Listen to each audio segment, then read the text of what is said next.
નમસ્કાર, એનકવરેજ ન્યૂઝમાં આપનું સ્વાગત છે।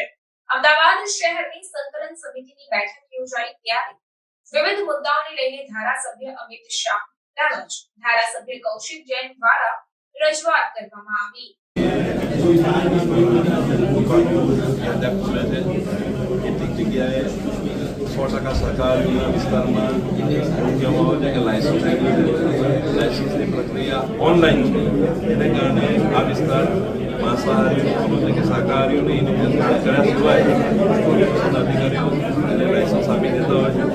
આની સાથે કમિશનર શું ધ્યાન દોર્યું છે કે ઓનલાઈન સિસ્ટમ નોનવેજની દુકાનો બંધ કરવામાં આવે, સ્થળ ઉપર જઈને કોર્પોરેશન અધિકારી જગ્યા જોઈએ કે માંસાહારી લોકોની વસ્તી છે કે શાકાહારી લોકોની વસ્તી છે, ત્યાં જ નોનવેજની દુકાનને પરમિશન આપવામાં આવે। જ્યાં આગળ આપી છે ત્યાં બહુ મોટી વિસ્તારમાં શાકાહારીઓના ત્યાં બંધ કરવામાં આવે।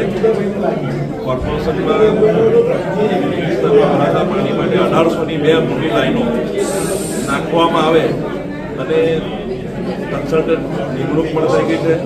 ટૂંક સમયમાં આ કામ કમિટીમાં આવશે અને ભવિષ્યમાં વિધાનસભામાં માણેકમાં બોલને આખા વિસ્તારમાં 5 કિલોમીટરમાં 1800ની 2 લાઈન આવવાની પાણી ભરાવાનો પ્રશ્ન સોલ્વ થશે। અસાધ ધારાને ના કેટલાક કિસ્સાઓમાં ભંગ કરીને એમને જે મંજૂરી આપવામાં આવે છે મકાનોના પ્લાન પાસ થાય છે, આ અંગે પણ અમે રજૂઆત કરેલી છે। કોર્પોરેશનમાં ભરાવાના પાણી માટેની રજૂઆત કરી છે, તળાવો માટેની રજૂઆત કરી છે, આવી અનેક રજૂઆતો કોર્પોરેશન અમે ટોઈંગ કરીને વાહનો દાણીલીમડા વિસ્તારમાં લઈ જવામાં આવતા હતા। મધ્યમ વર્ગની મહિલાઓ પુરુષો જે ખરીદી માટે આવતા હોય અને તેને આટલે બધે દૂર ટોઈંગ કરેલા વાહનો લેવા જવા માટેનું ભાડું કે ખર્ચો પણ ના પોસાય અને બહેનોને આટલે દૂર સુધી જવાનું કોઈ પણ રીતે સમયની દ્રષ્ટિએ પણ ના ફાવે, એટલા માટે આ ટોઈંગને સ્થળને મણિનગર વિધાનસભાના કોઈ વિસ્તારમાં યોગ્ય જગ્યાએ ફાળવવા માટે મેં પત્ર અને મૌખિક બંને રજૂઆત કરી। મેં પણ વાત કે મહિલાઓ સાથે અપશબ્દો બોલાય છે, ત્યાં જે અમુક લોકો બેઠા હોય છે, લોકલ લોકોને કંઈક છેડતી કરતા હોય પણ એક વાત છે કે આવી રજૂઆત મારા તરફથી કોઈ થઈ નથી।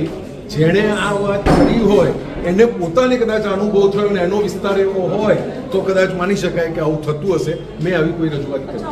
અત્યારે હવે જે નવી જગ્યા ફાળવવામાં આવી છે કંટોળિયા વ્યાસ, બધાને ખબર છે કે ત્યાં દારૂના અડ્ડાઓ ચાલી રહ્યા છે, મહિલાઓ સુરક્ષિત રહેશે એ જગ્યા ઉપર? જો કંટોળિયાવાસમાં દારૂના અડ્ડા બંધ થઈ ઘણો સમય થઈ ગયો છે।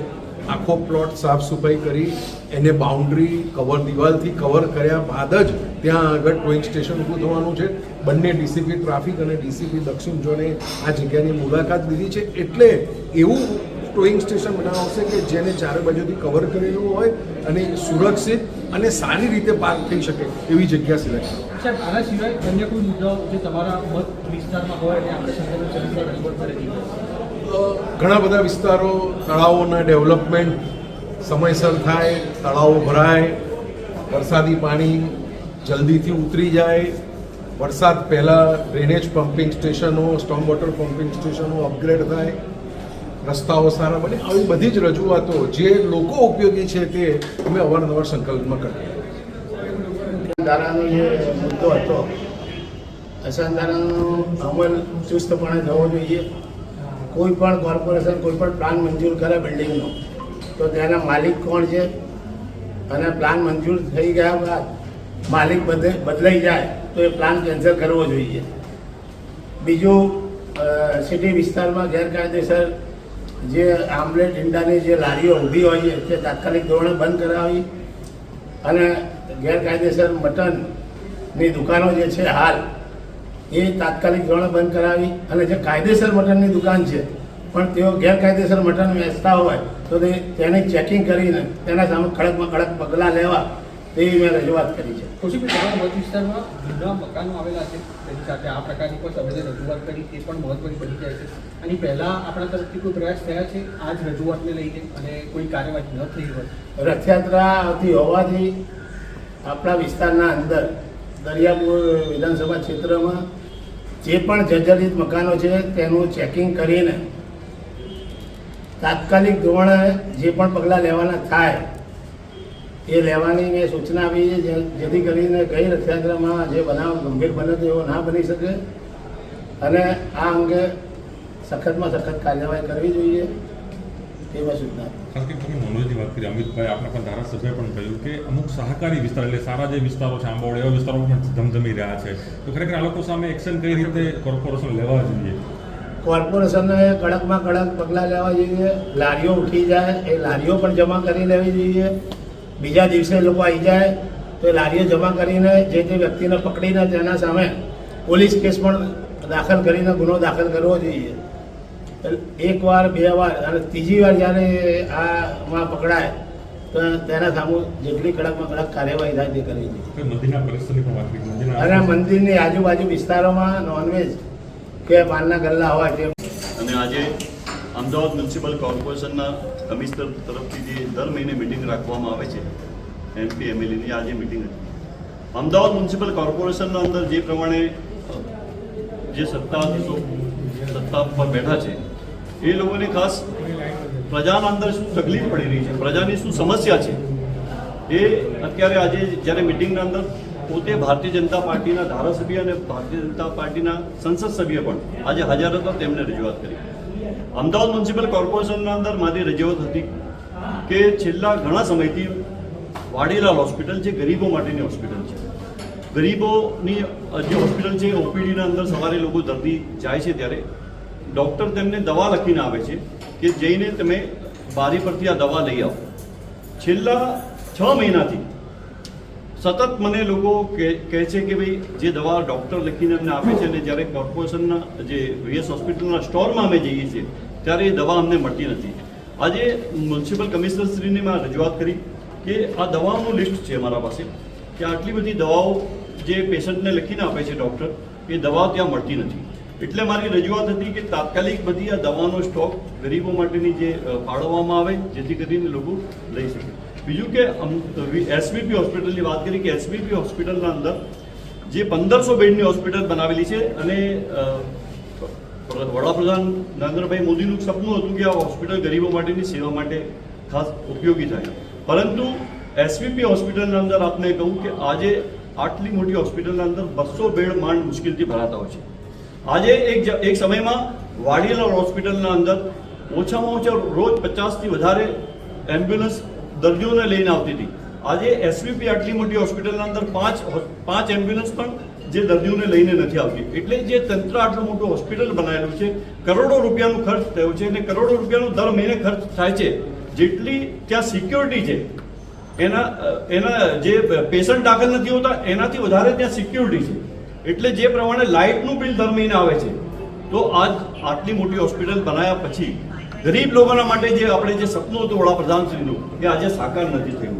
ખાસ કરીને બીજી મારી રજૂઆત હતી કે જે વડાપ્રધાને આયુષ્યમાન કાર્ડ યોજના બનાવેલી છે. આયુષ્યમાન કાર્ડ યોજનાના અંદર આપને કહું કે આયુષ્યમાન કાર્ડ જ્યારે પ્રજા કાઢીને કાર્ડ એડમિટ થવા માટે જાય છે ત્યારે એ એક્ટિવેટ થવામાં ઓછામાં ઓછા 5 થી 10 દિવસ લાગી જાય છે. હોસ્પિટલમાં દર્દી દાખલ થઈ જાય છે એટલે ડૉક્ટર કહે છે તમારું કાર્ડ એક્ટિવેટ થયું નથી એટલે તમારે આ બધી જે પૈસા અત્યારે રોકડા ભરવા પડશે. તો ગરીબો માટેની બનાવેલી હોસ્પિટલોના અંદર જે પ્રમાણેનું આ જે તંત્ર હું સમજુ છું નિષ્ફળ થઈ રહ્યું છે અને કોઈને પડી નથી હું સમજુ છું. મેં મ્યુનિસિપલ કમિશનરશ્રીને કીધું કે આપના તાબા હેઠળ આવેલી હોસ્પિટલ છે પણ આપના પાસે એટલો બધો ચાર્જ છે, એટલા બધા આપના પાસે અમદાવાદ શહેરની સમસ્યાઓ છે કે આપ પોતે પણ SVP હોસ્પિટલના અંદર કે VS હોસ્પિટલના અંદર આપ કયા પ્રકારનો વહીવટ ચાલી રહ્યો છે આપ જોઈ નથી શકતા. એટલે ખાસ આ મુદ્દા હતા.